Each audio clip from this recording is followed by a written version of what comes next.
नमस्कार. आज आपण पाहणार आहोत महाशिवरात्री निमित्त शिवलिंगावर जल अर्पण करण्याची योग्य पद्धत आणि दिशा, महादेव आणि बेलपत्राची पूजा करण्याचे महत्त्व. तत्पूर्वी चॅनलवर नवीन असाल तर चॅनलला सबस्क्राईब करा आणि शेजारील बेल आयकॉनला दाबायला विसरू नका. ही माहिती तुम्हाला आवडली तर लाईक करा आणि आपल्या मित्रपरिवाराला शेअर करा. तसेच कमेंटमध्ये हर हर महादेव लिहून पाठवायला विसरू नका. चला तर पाहूया आजची माहिती. ओम नमः शिवाय. हर हर महादेव. शिवपुराण आणि शास्त्रानुसार शिवलिंगावर जलाभिषेक करण्याची एक विशिष्ट पद्धत आहे, जी केवळ भक्तीच नाही तर शास्त्रोक्त शिस्तही दर्शवते. कैलासपती महादेवांच्या चरणी लीन होताना केवळ भक्तीच नाही तर समर्पणाची दिशाही महत्त्वाची असते. पहाटेचा मंगल प्रहर, मंदिरात गुंजणारा ओम नमः शिवायचा जप आणि बेलपत्राचा तो मंद सुगंध या वातावरणात जेव्हा एखादा भक्त शिवलिंगासमोर उभा राहतो तेव्हा त्याला मिळणारी शांती शब्दांपलीकडची असते. पण शिवाला प्रसन्न करण्याची खरी रीत काय? मित्रांनो, भगवान शंकरांच्या इतर कथांच्या व्हिडिओंची लिंक डिस्क्रिप्शनमध्ये दिल्या आहेत, त्या तुम्ही आवर्जून पहा. पितरांच्या 3 मुली होत्या आणि तिघींकडूनही काही चुका झाल्या. आपण जेव्हा शिवमंदिरात जातो तेव्हा आपल्याकडून कोणतीही चूक होऊ नये याची काळजी घेतली पाहिजे. जल अर्पण करण्याची पद्धत. जेव्हा तुम्ही शिवलिंगावर जल अर्पण करता तेव्हा ते अगदी हळुवारपणे अर्पण करावे. पाण्याचे थेंब तुमच्या अंगावर उडू नयेत याची दक्षता घ्यावी. जोपर्यंत पाण्याचे थेंब जलधारीपर्यंत राहतील तोपर्यंत ठीक आहे, पण ते मंदिराच्या बाहेर किंवा तुमच्या अंगावर उडता कामा नयेत. महादेवाचा शृंगार. शिवमंदिरातून परत येण्यापूर्वी आपले कर्तव्य पूर्ण करा. याचा अर्थ असा की जल अर्पण केल्यावर शिवलिंगावरून खाली पडलेली बेलपत्रे, फुले किंवा पाने पुन्हा स्वच्छ धुवून महादेवांवर अर्पण करावीत. जर तुमच्याकडे चंदन, अबीर किंवा गुलाल नसेल तर आपल्या हाताच्या 3 बोटांनी शिवलिंगावर 3 रेषा ओढून महादेवाचा शृंगार करावा.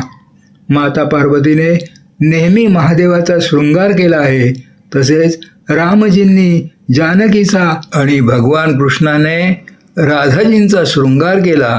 पण महादेवाची कथा अशी आहे की तिथे भक्तांनी किंवा पार्वतीने त्यांचा शृंगार करणे महत्त्वाचे मानले जाते. असे मानले जाते की जेव्हा आपण महादेवाचा पूर्ण शृंगार करून मंदिरातून बाहेर पडतो तेव्हा महादेव आपल्याला अखंड सौभाग्याचा आशीर्वाद देतात. जल अर्पण करण्याची योग्य दिशा. शिवलिंगाला जल अर्पण करताना दिशेचे भान ठेवणे अत्यंत आवश्यक आहे. जल अर्पण करताना आपले मुख उत्तर दिशेकडे असावे. भक्ताने स्वतः दक्षिण दिशेला बसून उत्तरेकडे तोंड करून जल अर्पण करावे. शिवलिंगाची जलधारी, जिथून पाणी वाहते, नेहमी उत्तर दिशेला असते. त्यामुळे आपण दक्षिण बाजूला बसून अभिषेक करणे शास्त्रोक्त मानले जाते. अगदी घरातल्या छोट्या शिवलिंगाची पूजा करतानाही ते थाळीत ठेवताना त्याची जलधारी उत्तर दिशेला असावी याची काळजी घ्यावी. घरात महादेवाला स्नान घातल्यावर ते पाणी जेव्हा तुम्ही एखाद्या झाडाला अर्पण करता तेव्हाही तुमचे तोंड उत्तर दिशेला असावे. यामुळे तुमची प्रत्येक मनोकामना पूर्ण होते.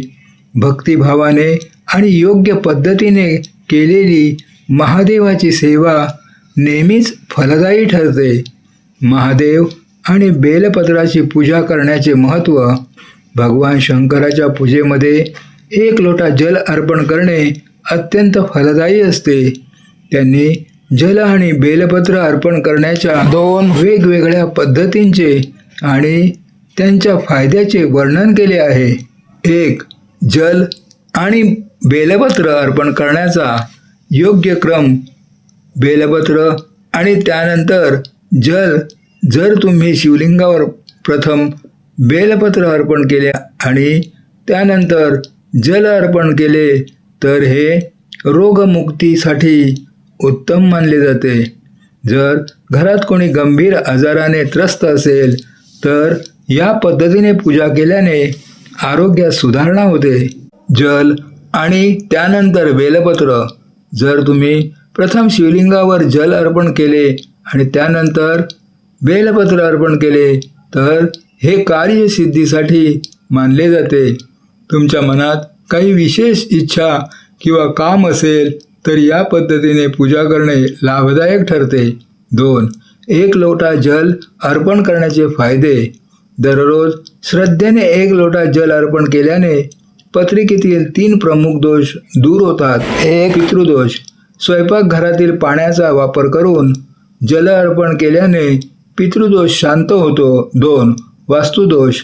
घराच्या ईशान्य कोपऱ्यातील पाण्याचा वापर केल्याने घरातील वास्तुदोष कमी होतो. 3. कालसर्पदोष.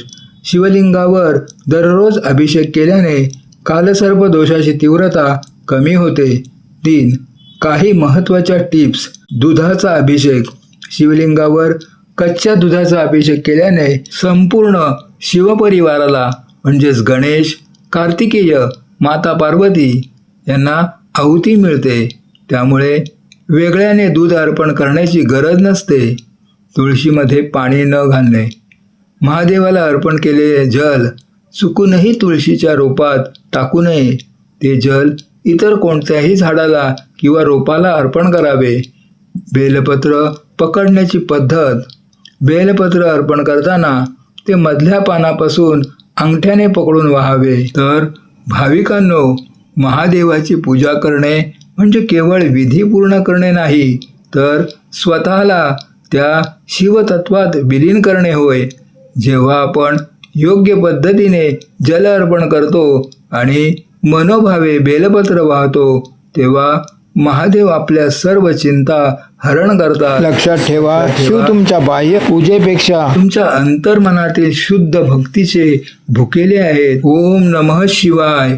तुम्हाला ही माहिती आवडली असेल तर लाईक करा, आपल्या मित्रपरिवाराला शेअर करा आणि अशाच सखोल धार्मिक माहितीसाठी आपल्या चॅनेलला सबस्क्राईब करा आणि बेल आयकॉन दाबायला विसरू नका. भेटूया पुढच्या व्हिडिओमध्ये. तोपर्यंत धन्यवाद. जय हिंद, जय भारत, जय महाराष्ट्र.